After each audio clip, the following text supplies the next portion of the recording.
दुनिया में कुछ ऐसे पक्षी भी हैं जिनकी आवाज बहुत ही ज्यादा डरावनी है और लास्ट वाले पक्षी की आवाज सुनकर तो आप भी डर जाओगे। Number 1 cassowary. इसकी आवाज सुनकर ऐसा लगता है जैसे ये पक्षी जबरदस्ती सांस ले रहा हो। ये रही इसकी आवाज।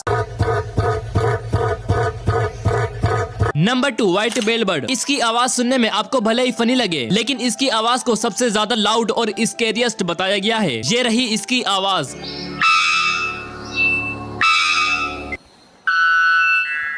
नंबर 3 देखने से पहले अगर आप भी एक गंदे से डॉग नहीं बल्कि एक अच्छे इंसान हो तो लाइक और सब्सक्राइब कर दो और अपनी फोन की बैटरी परसेंटेज कमेंट करो। देखते हैं किसकी सबसे ज्यादा है। Number 3 Capuchin bird. ये पक्षी जब सांस लेता है तो ऐसा लगता है जैसे कोई ट्रेन का इंजन चालू हो गया हो। ये रही इसकी आवाज।